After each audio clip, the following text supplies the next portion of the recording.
94.4 Spice FM, Nairobi. All right. Getting in at 7 minutes after 7 o'clock. A very good morning to you. And as you join us in the room today, we're getting into the second hour of Kenya's Big This Morning. And you know what? We want to be real for a minute. And we're asking ourselves, you know what? Mums, they are superheroes, aren't they? From sunrise to well past bedtime, they're doing a million things. Nurturing, guiding, comforting, feeding, and somehow still remembering where you left your charger. So this Mother's Day, we're giving it up for all the mums. The stylish ones, the soft-hearted ones, and yes, the comfy ones too. So we're saying Woolworths is helping us celebrate her in the best way possible with 30% off of women's knitwear and sleep. Sawa? That's what we're going to do.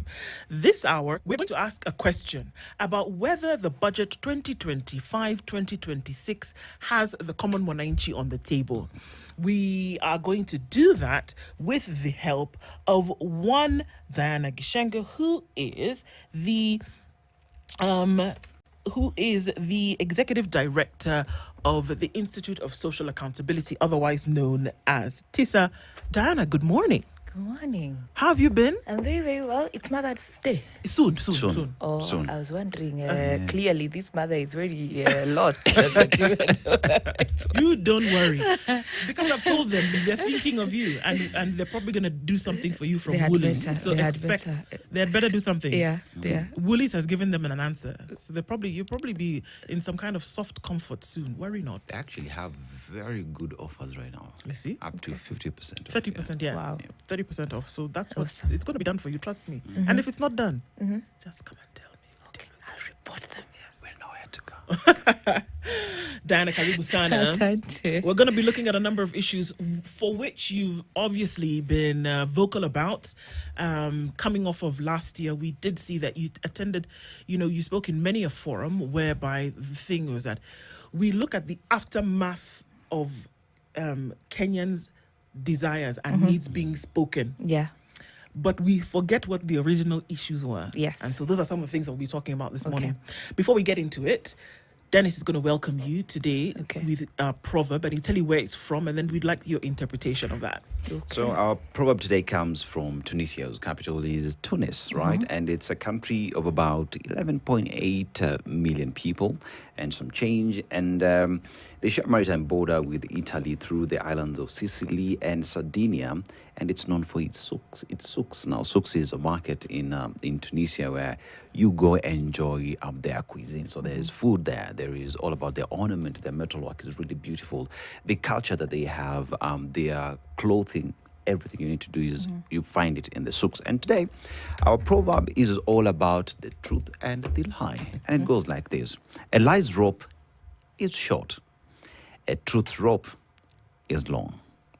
What do you make of it? Lies collapse very, very easily. Truth, and unfortunately, in today's world, you stay with the truth for a long time, so it's long. But also, getting people to see the truth takes longer, a very, very long time.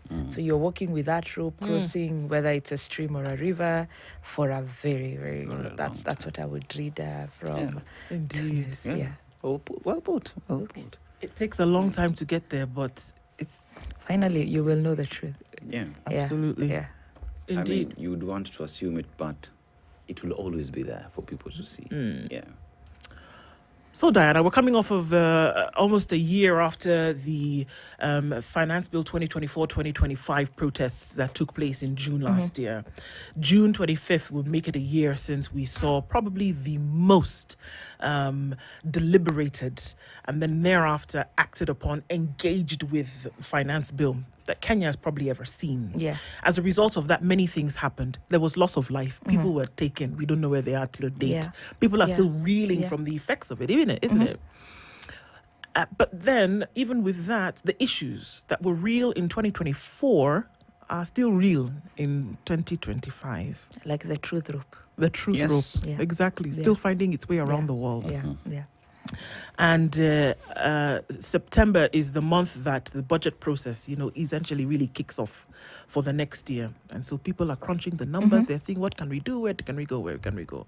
One would have expected that even as those numbers were being crunched, that the Mwananchi were taken into consideration when the new things would come into play.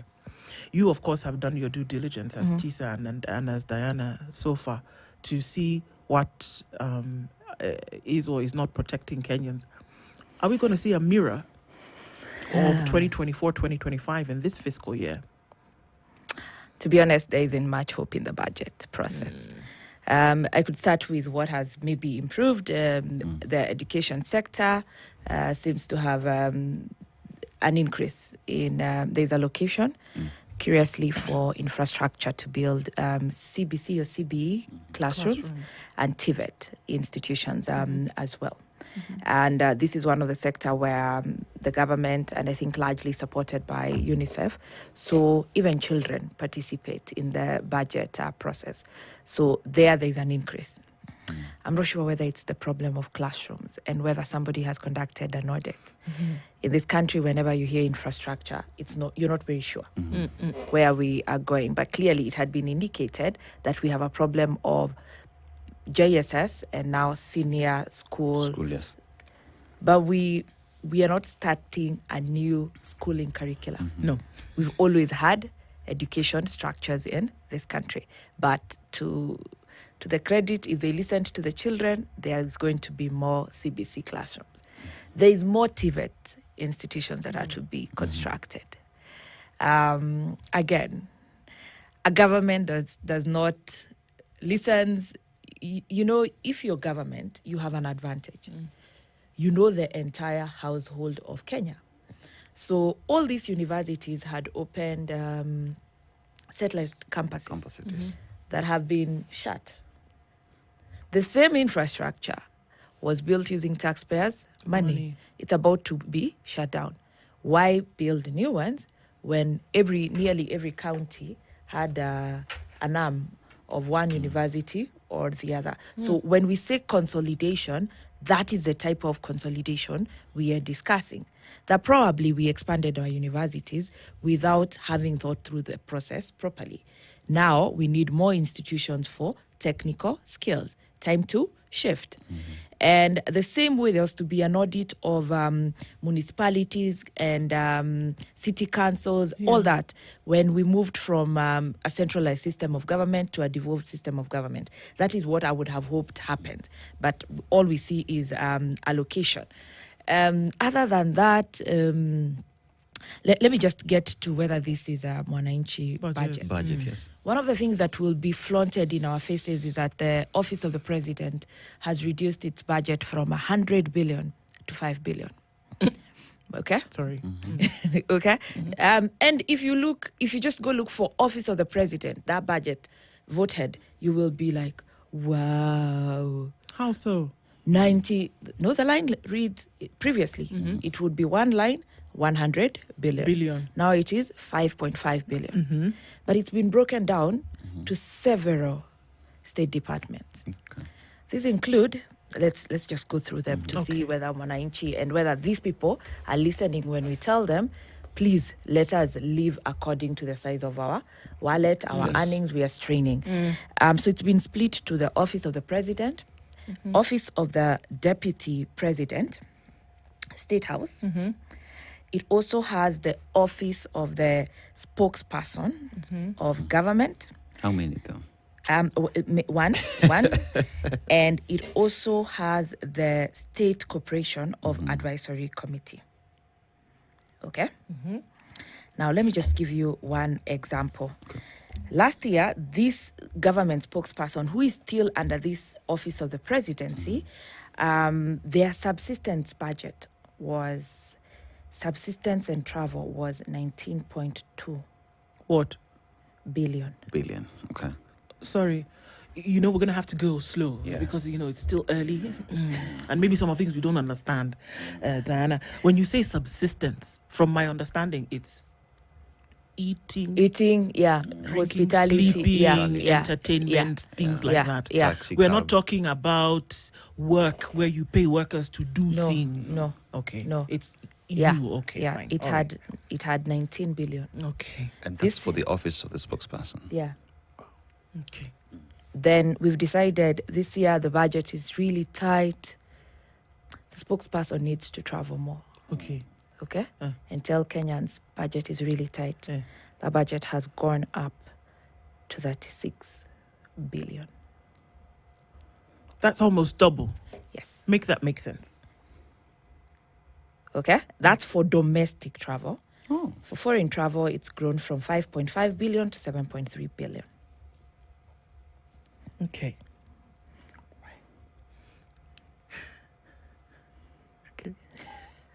This is all in a time where we are saying austerity measures, cut your Yes. cloth according to your, Yes. your size. Okay. Yes. Fine. We've not even discussed State House and that there is still an allocation for Yeah. a facelift. Okay. You have the State Corporation of Advisory Committee that has salaries. Part of what Kenyans led by Gen Z said is do away with the advisors. What do you mean? Reduce the size of the cabinet. And the president said, I'm going to halve them. But every week, if not every month, if not every week, there are new appointments. Yeah. Most recently, I think the notable one has been the professor of law, constitutionalism, and human rights and democracy, Professor Makau Mutua. Yes. And there, that particular department has an allocation for salaries of 24 billion. So the advisor then will Advisors. have an office. Yes, advisors. The All- advisors now have their office and their staff and etc. yeah, etc. at 24 billion. That's for salaries. Yes, that's close to amounts that are allocated to a judiciary. Yes.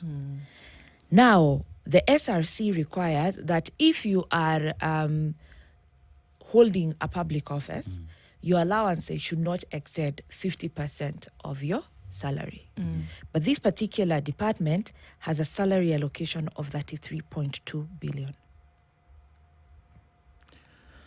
Okay? Very mwananchi.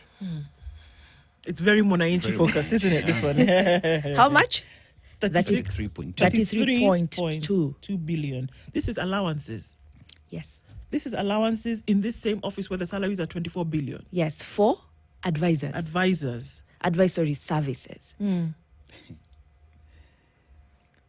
going to say this slowly so that we're not making a mistake. Okay. That we know the budgeting process starts around there September, right? Yes. So all of these things are put into place. Now, when you do the budget, is now when you're putting in these lines that you speak of, that somebody says, well, you know what, we've got this advisory committee and we've got X number of people and they have their offices and such. Yeah. And over the next 1 year, it's likely that they're going to need to travel, Yes. they need to go get Yeah. advice in order to come advise kind Yeah. of thing. Yeah. That they're going to need to travel, we got to pay them salaries, etc. Salaries. Yeah. And it's possible that the president would appoint yet another advisor. Yeah. So we need to pay them a salary. And that's when we mark the 24. The 24 billion comes from them. Yes. It is not recommended for them. They're the ones who say, we're going to need 24 billion Yes. to pay Yes. salaries. Yes. They're also the ones who come out and say, well, in terms of allowances, travel, subsistence, we're going to have to eat, take people out for dinner kind of thing. Collectively, over the next 1 year, we're going to need 33 billion shillings to do this. Yes. They are the ones who suggest this number, they put it out. True. The folks who crunch the numbers, they put it in the line. Yeah. And I'm told usually they would have suggested a higher number. Okay. Then Treasury rationalizes And and brings it decides down. Kenyans are in pain. Okay. Your figure is too high. Let's keep it at 33 billion. So let me just ask. Okay. You say the previous budget there was an allocation of 100 billion shillings to the presidency. Office of the Office yeah. of the president. Yeah, it's actually the presidency presidency, because it's all those. And it has been a shift, I think, for two budgets Yes. because we moved from. There was a declaration that we are moving to performance-based budget. Okay. So that's when we don't have the a vote head of the presidency, it's all the functions. The functions are. But when you think about the functions, it's State House, State it House. is And- a spokesperson. And where I'm headed with this is because we've just taken just a department in terms of how much you're talking about. Because remember, the presidency was 100 billion. Yeah. But just this little part of the presidency, we are at 100.5 billion. If you just do your math. So that means you've not even included the office of the deputy president, No. the salaries of the spokespersons and the people in his office. So that means we are working close to 150 or something Yes. billion Billion. shillings with a budget that ostensibly we are tightening our belts. Yes. And receiving donations from a billionaire of 3.5 billion Kenya shillings Yes, for health. for health. For health. By the time you indicate that we are at 150, the entire health budget is 204 billion. Okay? And of that, it is put there to be funded by shift, largely. Yes. Not from the taxes. Not from the taxes, exactly. But advisory, spokesperson, there's even money for training of you people in the media. You need to be really trained. Yeah. In that office, this one. Training budget increased from 1.2 billion to 2.3 billion. For training whom? The spokespeople of government. Ah, okay. They'll need to be trained to speak better. You Kenya say that this government, we don't trust it. We need to speak. So they'll come. They'll They be need to trained. speak the language of Mwananchi. Yeah, they'll be so we need to trained. train them. To the So tune we've- of 2.4 billion shillings. Yeah. Okay. Okay. That is part of the amount that has been given to a whole university to implement their CBA, their collective bargaining agreement. But it's just training. Yeah.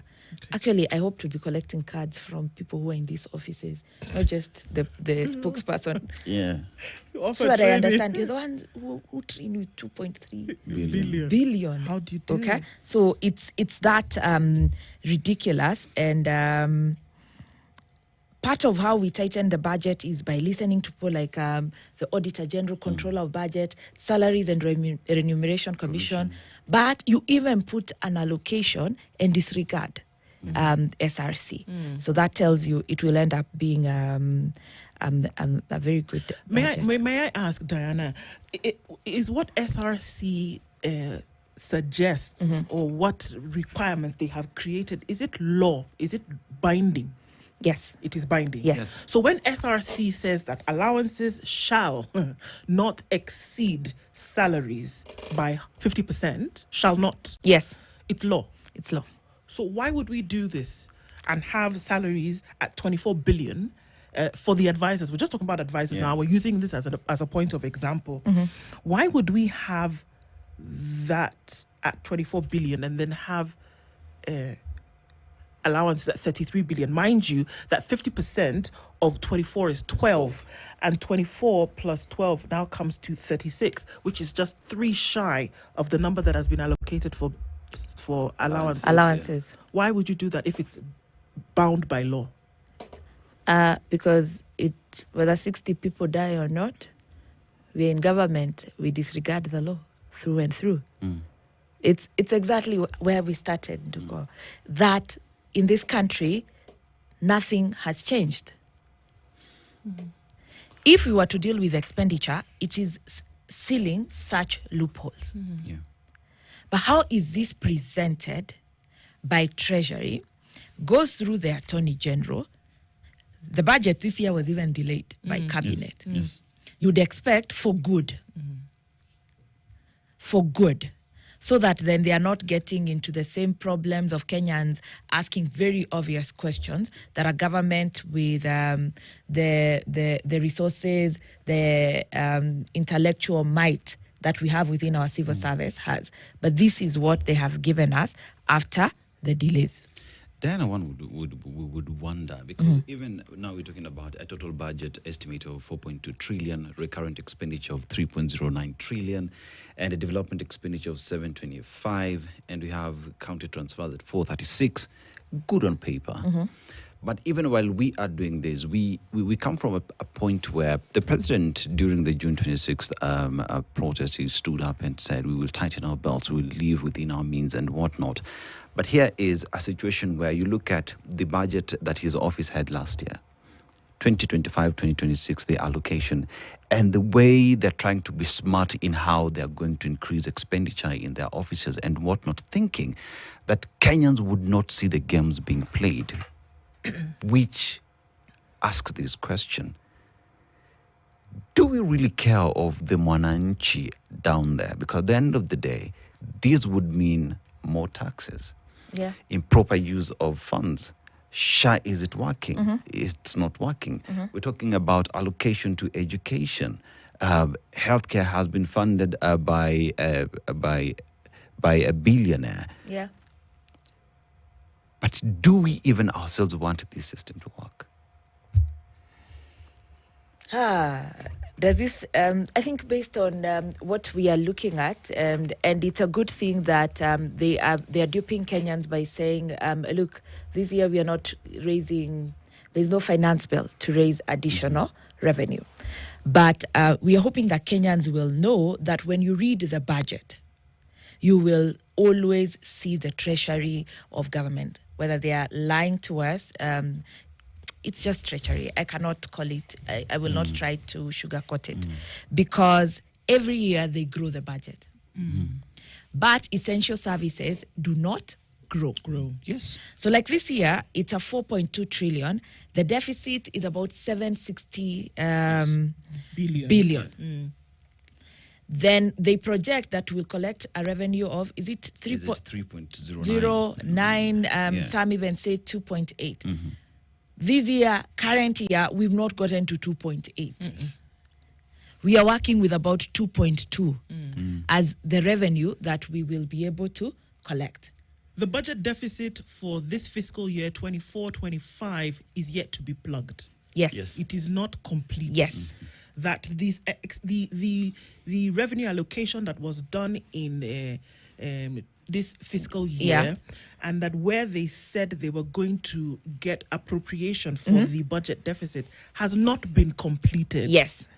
Okay. So the deficit is likely to grow. We are actually, they released supplementary 3 yesterday. So we will see the actual deficit and the KRN.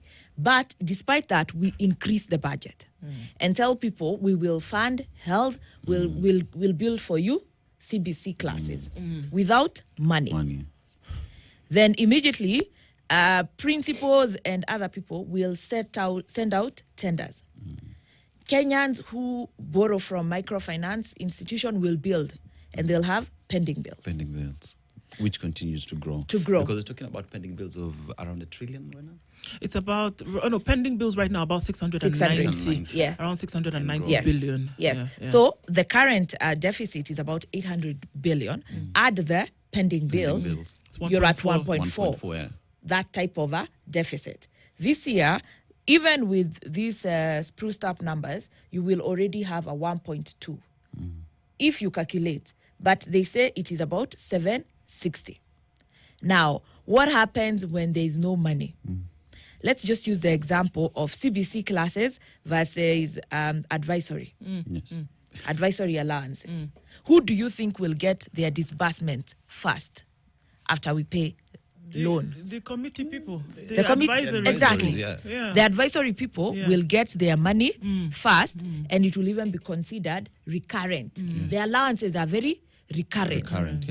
But the classes can wait, health can wait, and counties will consistently face delayed disbursement. They've even been told you're asking for too much, go raise your own revenue. Own sources. Yes. Yes. But even as we do that, please, there's a finance bill. Kenyans do not be duped. There's a finance bill. It no longer comes for your payslip.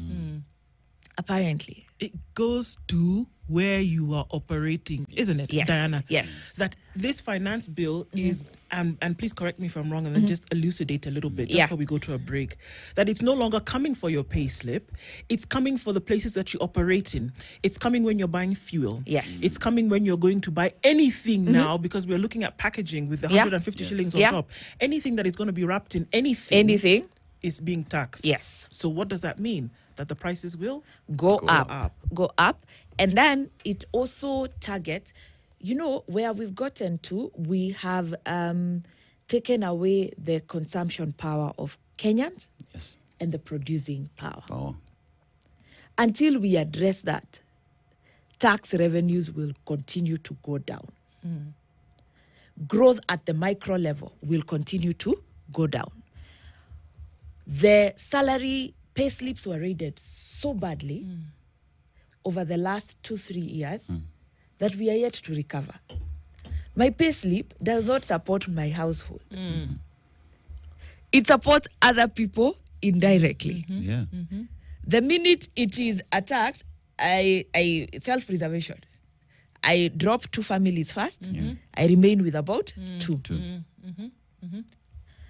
So those ones sink deeper into poverty, and my consumption power goes significantly lower.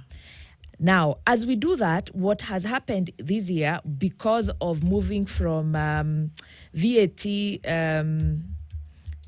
zero rated to VAT exemption, especially when it comes to pharmaceutical products, farm products. yes, animal Farm feed inputs. Yeah. and farm inputs. So the cost of animal feed will go up. Go up. The cost of medication with shisha and this budget appropriation will go up. Everything that is wrapped will go up. Essentially, we go for a break? Yeah. Yes. Yes, I let's think take that break. It's necessary. Okay. Because then we want to ask some practical, relevant questions when we come back from this, and to say, look, our eyes open? Is there a veil? What sorcery is this? Because it's got to be better. Yeah. But we need to sometimes open the lid on how bad it is for us to see the need to then make sure that it is done well. Diana Gishengo is the Executive Director of the Institute for Social Accountability. We're looking at budget 2025-2026, and we're saying, where are the Wananchi? So far, we can't see them. But let's see if we can dig a little deeper when we come back from this break. Don't go away.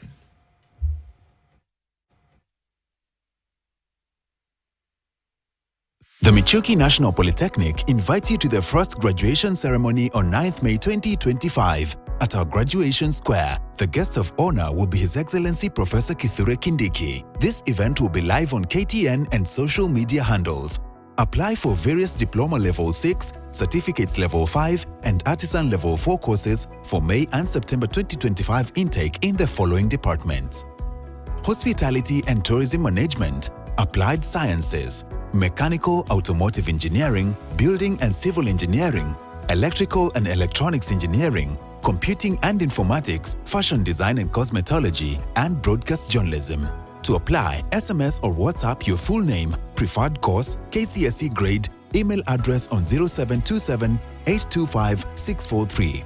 For more information, contact the Chief Principal's Office through the email address info@themichukipoly.ac.ke or mobile number 0722 332416. The Michuki National Polytechnic. Professional and technical skills to empower. This May, unlock a year of trusted news, in-depth analysis, and premium content from The Standard. Subscribe to the e-paper and The Standard Insider and get 20% off your yearly subscription. This is your opportunity. Access the essential news and analysis at a valuable price. Subscribe today to standardmedia.co.ke. You are what you read.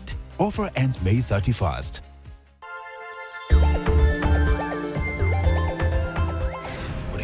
About your mother. Our house burned down. That's how my mother died. Heidi Maguian. This is Cherry's mother. Paco, what are you doing here in the basement? Since we both married an Australia guy, we should always be ready for all their family's drama. I need to get my hands on that letter. Don't you dare touch me! You monster! Go away! Get out!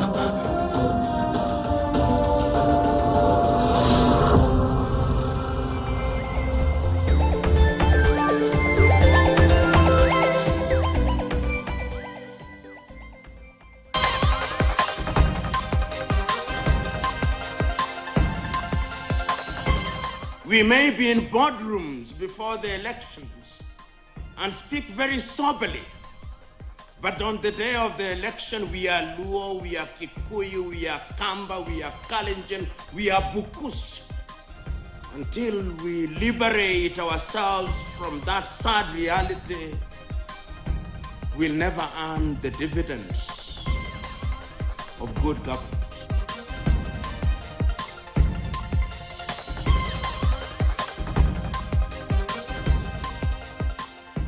Hulu Gardens at the interchange, and then out towards, all of that, very busy right about now. We're in traffic hour, folks. Let's see what happens as we get through Wednesday. We'll talk and share. Spice FMK, EonX, hashtag the Situation Room. Mature, intelligent talk every morning. Spice up yourself.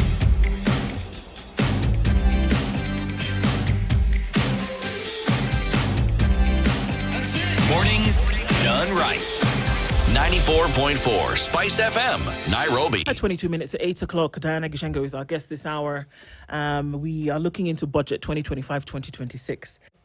During the break, was just discussing, Diana, and I said, sometimes we want to academize this thing and say, okay, well, fiscal and economic, and we want to say consolidate, and I don't know, want to say all of it, austerity measures. At the end of the day, we're putting things on a piece of paper, and we'll put it in a briefcase, and then the CS will go stand on the stairs as a tradition. Yeah. But it is a lie what's in that briefcase. Isn't that what we are saying? Yes. That it is not possible for these numbers that we are seeing currently to actually fund, because that's what the budget does. The budget is your document that will fund the country and everything that needs to be done for the next 1 year. But it is a lie that will be on that piece of paper because you're not able to fund the country is what we are saying right now. Yes. So why are we doing it? And we are unable to fund this budget because, first of all, you have invaded our payslip so much that we are not spending for the government to get that. True. You've also gone further to increase taxes on other things because now you're not coming for our payslips. You're going for where we function. Yes. And again, the purchasing power for Kenyans will go down. That means the government in return is getting less and less year in, year out. So when we are presented with that briefcase, why are we lying? And is that budget, who do they really write the budget for? I think it's for some people they fundraise. They target. It's like a fundraising paper. With targets that mean nothing. But the amount of public participation that goes into this, it's a mockery of the wisdom and the intellect of Kenyans to continue giving a higher budget. And I've said, every time you hear the budget in Kenya has increased, weep. Weep, Kenyans, weep. Because one, it means more theft. Why does the budget increase? It increases because of our budgeting process. They are fixed vote heads that we do not have the courage to wipe away. So people in the public service present, and every time all they do is add a formula to take the figure up. And then new departments are created every other time without a proper reflection, and everybody just goes back and presents their budget. When you consolidate these, figures must go up. Now, think about health, for instance. At the national level, the amount that always remains for health is higher than the total amount that goes to the counties. Why? Because historically, health budget was, somebody was in charge of that budget before devolved system of government. They have continued to present it. They are not necessarily the ones who plan and not the ones who implement. But they are told these are our needs. When this is presented, whoever must implements with or without the money. But secondly, we have both budgeted corruption and legislated corruption. In this country, we even legislate for corruption. Explain. How we legislate for corruption is under the public finance chapter, chapter 12, articles 201 and 203, all our money is supposed to come to the Kenya Consolidated Bank, like a consolidated fund within the central bank, not bank, sorry. Central Bank Consolidated Fund. it doesn't matter what currency Yes. you receive the money in. It must first come to the central bank, because that is where people like the controller of budget, the auditor general, have power to extract. So the controller of budget okays money that is in the consolidated fund. The auditor general is able to audit. And see how you spend. Yes, when it is in the Consolidated fund. But our parliamentarians made an amendment to the Public Finance Act and said it is okay to open some accounts outside the country for strategic projects. Which ones? They are very, very strategic. Have you seen any? They are very, very strategic. You know, like when you get a very good Eurobond, it does not need to come to Kenya. You take it somewhere else, you trade. But we cannot audit. When I say legislated corruption, it's things like that. It is what we were attempting to do with the the privatization act. PPP. That no, this is no longer, this is just cabinet. To do whatever, let us trust cabinet. That they will do. They know what they're doing. Remember, they have advisory services that are very, very well paid. So if you combine these two issues, that how we have historically budgeted, and then that we have leaders with just a high appetite for corruption. What's this called? Think about members of parliament. They already have CDF. Well, which is their pass. Yes. And which institutions like TISA have gone to the judiciary has interpreted this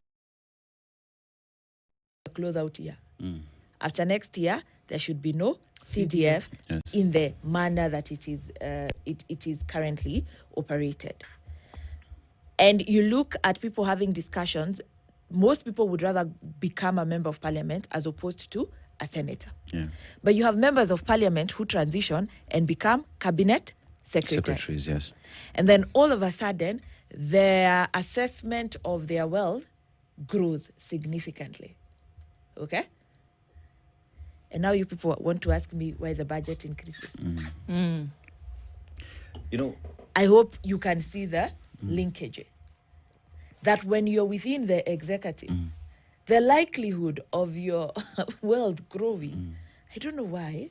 I don't know whether the salaries are higher. I don't think so. When you become you become richer somehow. It's some somehow magic. you become richer. Yet in the real sense, the salary of an MP is higher than that of a cabinet secretary. It is. But cabinet secretaries immediately, most of them, their value grows exponentially. It's like becoming a government employee in an executive, whether at the national level or the county level, is your way to wealth. So like even ICBC should now be training you how to get rich, become an appointee of but that is just wrong.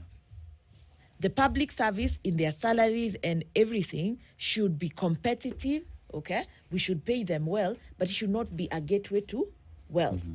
And the amount of money that they get should be also the same that we have. But let me link the issues of this budget that we cannot fund to what else. The other thing that is going to go up is the cost of solar panels. So on one hand, you're saying we are going to have an eco levy. Yes. For everything that is wrapped. If you go that way, one of the best things to do is to go green energy. Yes. And Kenya, we don't struggle with green energy. No. We have the sun, we have the wind. Okay? So we should collect those.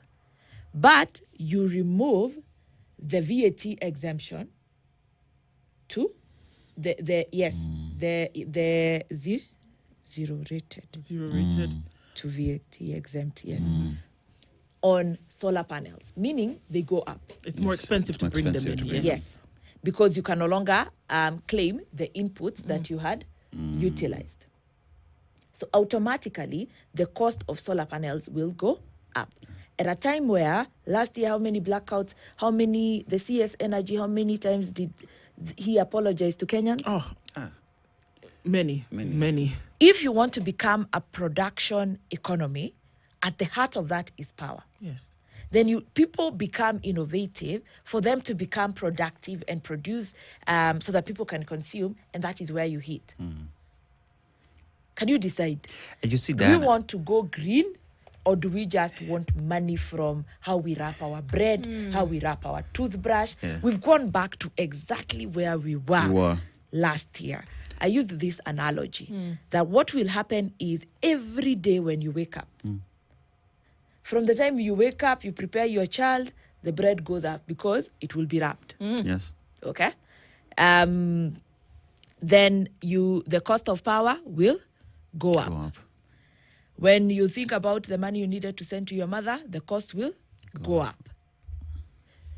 Yet there's nobody whose income they have done very little to safeguard the pay slip. They've said, chief housing levy will first deduct, then the rest we will tax. That deduction is still a tax. You're still removing It it. is, You're still removing it. And it's still a tax. So and what is ridiculous is the monetary policy, they have lowered the central bank the credit rate to 8%. But we don't have money to borrow or invest. So you've reduced this for just the political elite without the incentive for everybody else. I'm trying to make a connection. I think it's necessary that we do, because when we look at other jurisdictions, Diana, and that we need to make this comparison, because when we're looking for something to work in the development circles, you look at where it's working and you say, okay, are there things that I can take and apply to make it work here as well? That when budgets are done, they don't just look at, okay, in the next year, this is what we want to spend. Yeah. They look at how are we going to ensure that those monies that we say we want to spend have been implemented the last time, and how are we going to make sure that they've implemented the next. So then can we say that the nation truly fails at its budgeting making policy if you look at the last 12 months of a fiscal year? And the monies for which you said 1, 2, 3 will be done. Yeah. If those will not fit in the boxes neatly, then that budgeting process has failed. Yes. Now, how can you continue to survive or to live in a nation where year after year your budgeting process is failing? You continue to live in that country because the leaders enjoy failing budgets. Failing budgets mean by the time it's 2027, there will be more poor people, more needy people, who I hope we will not lose our reasoning power, who then are easier to manipulate for the political class to get back power. You do not want an empowered, self-reliant population that funds your budget. Yeah. And if you look at it, what happened even in the last election was a level of incitement of the lower income people in this country against the working class. Yes. It was called initially dynasty, but everything that was being proposed was against the working class. What we want to do, what we must do as a country is increase the working class, both in the formal and informal sector without what's the word for it? Kuharibia jina. Sacrificing one to feed the other. Yeah, like this one is they are bad. If you do by doing that was used, and the idea was we do not have money because of these people of payslips. Payslips, yeah. So stop listening to them. They can get houses. No, even those with payslips do not have houses. Yeah. Okay, so all of us as Kenyans, we all need to look at ourselves as that. But it is in the best interest of a political class that does not care about development for people to keep sinking deeper into poverty. And so when we even use the terminologies like performance-based budgeting, next year we're supposed to move to zero-based budget. Like we will wipe the template and start afresh. Oh, God. Okay? But you can imagine if this is what starting afresh means. Already, because of the division of revenue, we've been told you should be using the last audited accounts, yes. I think our budget should be using the revenues that we have collected previously as the target. That you- way, So, we are yes. moving towards a surplus. So that means essentially, Diana, that when I say in May of 2025, we have collected 1 trillion shillings. We have it, we can see. Yes. In the consolidated, Yes. there is 1 trillion shillings, whether it is from taxes, because Yeah. you've told us that any money that's going to be spent must all be collected in this bin, Yes. and then now it goes out. So we can see 1 trillion shillings is there. Then you say, through the country, we need to do 1, 2, 3, 4. We need to send children to school. We need health. We need 1, 2, 3. Allocate your budget. Yes. Budget, like the way the rest of us people do. Budget for the country based on the funds that you have available. This Exactly. business of saying that we want to then go and have a deficit of 7 Point whatever, trillion, and and we're then- going to look for it somewhere else, then should stop. Yes. Is what I'm hearing you say. Yes, Because- it has Okay. to stop. Okay. Yeah. That Because- is the only way we get back to a path of recovery. Recovery. And it also means it is time to be very harsh. We have you ever been nearly auctioned? Yeah, like your loans. Wacha tutumia a woman. Yeah. Because men, Dennis, sina ubaya. It's okay. You're the guys who go and mortgage land and so on. At that particular point, the little money you have, Yeah. if you had workers, a shamba boy and so on, you let them off. let You them became go. you Yeah. become the worker. The worker. Okay. If you guys used to, in my family, we had such a period, not being mortgaged, life was just difficult. We stopped taking tea with sugar. There was no chapati. We stopped eating sukuma wiki. We used to eat some other nice, but they are very healthy. That is exactly what it means. You cut expenditure and you start with certain critical things. Yes. If we've not done away with advisors, For goodness sake. and that is why we cannot even convince doctors when they demand a pay rise. Because they can see. You can't tell doctors today not to take a pay rise when you're paying advisors 24 billion shillings a year and giving them allowances of 33.2 billion. Exactly. So based on that, unless we are serious and look at the last PS appointment. Why did we increase PSs? Yeah.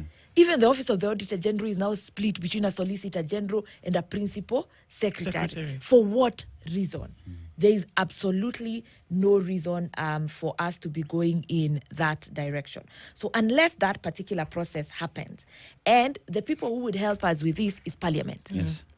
Parliament ought to become very ruthless, but all they are doing is doing grandstanding around They're CDF. fighting for CDF. CDF. Why? Because CDF allows people to queue and get a check for bursary. Bursary. Allows their names to be published on walls On of water buildings bottles. and water. Oh yes, even water bottles. The shame. Water bottles and bridges. Yeah. We have a bigger problem than that. This budget should not be higher than 3 trillion You see, Diana, if we are to function. Diana, you talk of a problem that we have. And if you look at what we intend to collect is let's just use the budget. Yeah, it's 3.09 trillion. We have a deficit of 725. That means the government will be forced to borrow. But from who?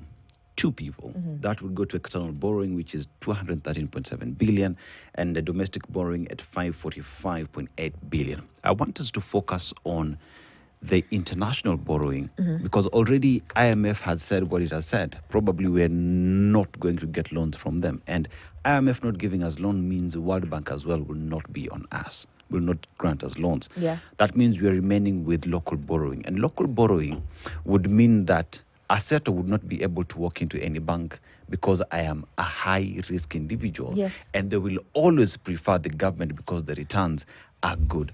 What does that do to entrepreneurs of this country who depend on loan for their business to grow? And how hard will that be in terms of job losses because money is not there? You've actually you've nailed it. One is we will now tax people more, and we will also still have to borrow more. The IMF is problematic because they need their own reforms. Yes. But the IMF comes to countries that are in ICU, and they're invited by the country. So IMF was invited to Kenya after COVID. 2019 and then 2021. They realized we are really badly off. Yes. Of course, the IMF gets it very wrong in all developing economies because it says mop up revenue. They don't look at the expenditure side because that's our biggest problem. But now, the last IMF program fell flat. Not a single target was achieved. And both the IMF and government indicate that the last nail on the coffin was the Kenyans and how you rose and spoke last year in June. So Kenyans keep rising. We must rescue our budgeting process and rescue our economy and our nation. As a result of that, and thereafter them trying to renegotiate with government, they feel very burnt. And the last program was vacated. It was not completed. Kenya decided to forego the last disbursement of close to 100 billion. Now, the only thing about the IMF is, one, it's supposed to regulate international creditors and create confidence for other creditors to come and give Kenya money. It is also because World Bank eradicates poverty, they rely very much on IMF for fiscal policy. When we are out of that program, both of them become very careful. And currently, the World Bank is implementing a public finance review of Kenya as well. The IMF is running something called a governance diagnostic. So we will not get it's cheap credit. It comes with conditionalities, but it is the interest is below 1%. Okay. Now, when the IMF is not there, we are left to the markets. Globally, at the international level, we are mainly going for commercial loans. The last Eurobond that we got was very cheap. It was 8.9%. That's extremely cheap, considered cheap. But it's extremely expensive for a sovereign loan, a loan to a country. We will resort to borrowing domestically. 82% of our loans are going to come from the domestic market. All our banks, all the pension they have, the savings, all of it is going to government. At what interest? Right now, CBK has lowered the interest rate, but whereas globally, when you borrow foreign loans, the interest highest once in a while 8, it will be 4% and below. Domestic loans last year and previously have been on average above 15%. So 3 times more expensive. But it's also what Dennis has said. Right now, does your bank agent call you for a loan? No. It's too much work. And how much will you take? When you have tried very much, 3 million, 5 million. But government is very good. Billions and billions of money. And they will keep renegotiating, pumping in some money. But there is also a scam right there. Please, we need to analyze which banks are the ones who are chosen. Do they remain constant under one leadership to the other? Indeed. These are the questions we must ask. We can't sit here and say government is doing a budget and citizens cannot be involved in the process. Not anymore. If anything, last year showed us that Kenyans can actually be involved in these processes. Diana Gishenga, I want to thank you for being here this morning. Lifting the lid on some of these things, we must continue to do so. Even if we learn one thing today, it's necessary that we do. One thing every day makes a difference. The Executive Director of the Institute for Social Accountability, Diana Gishenga, has been our guest this hour, talking budget and where we are on that. Thank you so much. Good morning. It's 8 a.m.